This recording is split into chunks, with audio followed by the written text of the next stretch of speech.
গণতন্ত্রকে বিনষ্ট করার চেষ্টা সফল হবে না জানিয়ে বিএনপি চেয়ারম্যান তারেক রহমান বলেছেন, এ ব্যাপারে সবাইকে সতর্ক থাকতে হবে।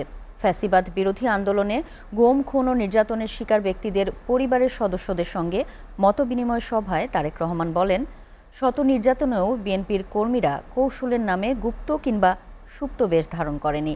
তাই নির্বাচন বাধাগ্রস্ত হলে শহীদদের ওপর জুলুম করা হবে। আশিকুল আলমের প্রতিবেদন।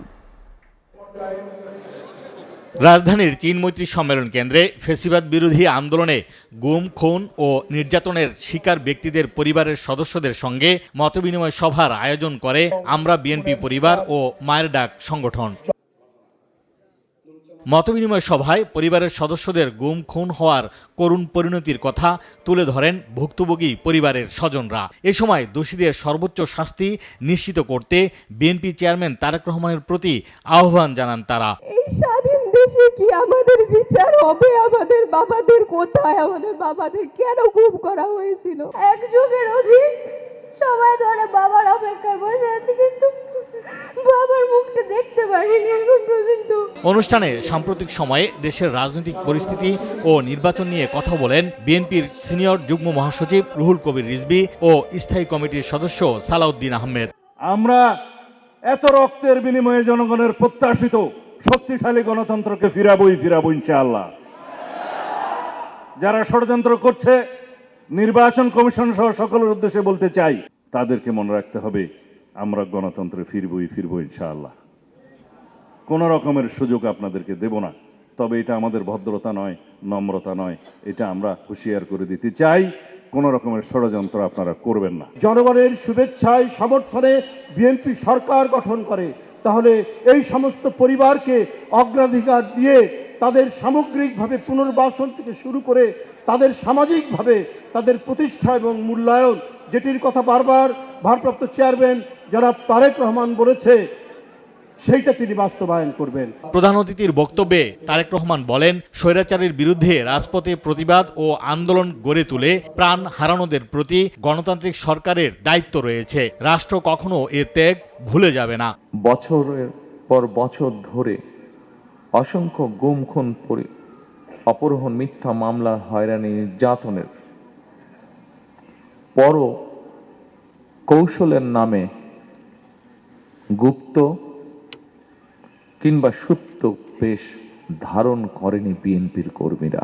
গুম, খুনের বিভীষিকাময় দিন ও রাতের অবসান ঘটিয়ে দেশ গণতন্ত্রের পথে হাঁটছে বলেও জানান বিএনপি চেয়ারম্যান। কেউ কেউ বিভিন্ন রকম কথা বলে একটি অবস্থার তৈরি করার চেষ্টা করছে, যেখানে এই গণতন্ত্রের পথ তৈরির পথ যে তৈরি হয়েছে সেটি যাতে বাধাগ্রস্ত হয়।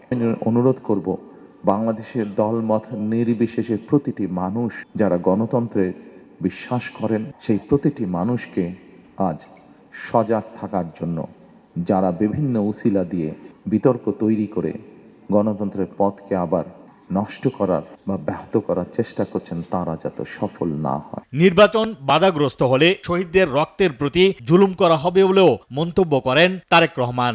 প্রত্যেকের যাতে আইনের দৃষ্টিতে ন্যায় যাতে প্রত্যেকের প্রতি নিশ্চিত হয়, সেই প্রত্যাশারে। আশিকুল আলম, এসএটিভি, ঢাকা।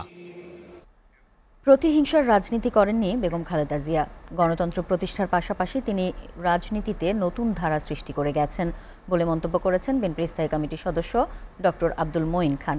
দলটির চেয়ারপারসন উপদেষ্টা জয়নুল আবেদিন ফারুক বলেন, একটি গোষ্ঠীর নির্বাচন বানচালের ষড়যন্ত্র সফল হবে না। আর শামসুজ্জামান দুদু বলেন, আগামী নির্বাচন কোনো ভুল হলে এর খেসারত দেশের মানুষকেই দিতে হবে। দেখুন নুরুদ্দিন খানের প্রতিবেদন। সাবেক প্রধানমন্ত্রী ও বিএনপি চেয়ারপারসন প্রয়াত বেগম খালেদা জিয়া স্মরণে জাতীয় প্রেস ক্লাবে শোকসভার এই আয়োজন।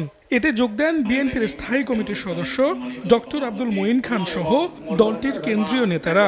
এ সময় দেশের রাজনৈতিক সংগ্রামে বেগম জিয়ার অবদানের কথা তুলে ধরেন বিএনপি নেতারা। বৈষম্য থাকবে, বিতর্ক থাকবে, সবকিছুই থাকবে। দলটির স্থায়ী কমিটির সদস্য ডক্টর আব্দুল মঈন খান বলেন, জীবনে প্রতিহিংসার রাজনীতি করেননি বেগম খালেদা জিয়া, নতুন ধারা সৃষ্টি করে গেছেন রাজনীতি অঙ্গনে। অন্যের প্রতি কোনো ক্রোধ বা আক্রোশ, সেই রাজনীতি তিনি কিন্তু কখনো করতেন না, এবং সেই সচিব সম্বন্ধে সবকিছু জানা সত্ত্বেও তিনি কিন্তু তাকে অ্যাকোমোডেট করেছেন। স্বৈরাচারী আওয়ামী লীগের আন্দোলনের সময় ঘরে থাকতে পারিনি, আমরা ভুলে যাই যে দেশনেত্রী বেগম খালেদা জিয়া কি কঠিন প্রক্রিয়ার ভিতর দিয়ে সামনের দরজা দিয়ে কিভাবে রাজনীতিতে এসেছিলেন। প্রেস ক্লাবে আলাদা অনুষ্ঠানে বিএনপির চেয়ারপারসন উপদেষ্টা জয়নুল আবদিন ফারুক বলেন, যারা বিগত দিনে বিএনপির বিরোধিতা করেছে তারা এখন দল পাল্টাচ্ছে। একটি গোষ্ঠীর নির্বাচন বানচালের ষড়যন্ত্র সফল হবে না বলেও মন্তব্য করেন তিনি। তারেক জিয়া যাতে বাংলাদেশে একটি সুষ্ঠু নির্বাচনের মধ্য দিয়ে ক্ষমতায় না আসতে পারে সেই দিকে আজকে ষড়যন্ত্র আবার শুরু হয়েছে। ইনশাল্লাহ কোন ষড়যন্ত্রই বাংলাদেশের এই ডক্টর প্রফেসর মোহাম্মদ ইউনূসের এই নির্বাচনকে ব্যাহত করতে দেবে না। আর দলটির ভাইস চেয়ারম্যান শামসুজ্জামান দুদু জানান, ত্রয়োদশ জাতীয় নির্বাচনে কোনো ভুল হলে তার খেসারত দিতে হবে দেশবাসীকে। বলেন, সুষ্ঠু ও গ্রহণযোগ্য নির্বাচন নিশ্চিত করতে অবৈধ অস্ত্র উদ্ধারের তৎপরতা জোরদার করতে হবে। যে নির্বাচন ফেব্রুয়ারি মাসে অত্যন্ত গুরুত্বপূর্ণ নির্বাচন, এই নির্বাচনে যদি আমরা ভুল করি তাহলে সরকার ভুলের খেসারত দেবে, দেশবাসী ভুলের খেসারত দেবে, দেশের স্বাধীনতা সার্বভৌমত্ব হুমকির মুখে। নির্বাচনের জন্য হলো তড়িৎ বেগে অবৈধ যেসব অস্ত্র আছে তা উদ্ধার করতে হবে। ভালো নির্বাচন হলে জিয়ার আদর্শের সরকার আসবে এবং তারেক রহমান প্রধানমন্ত্রী হবেন বলেও জানান বিএনপি নেতারা। এই দেশে যে সরকার আসবে সেই সরকার শহীদ জিয়ার সরকার, যে সরকার আসবে সেটা বেগম খালেদা জিয়ার সরকার। নূর উদ্দিন খান, এসআরটিভি, ঢাকা।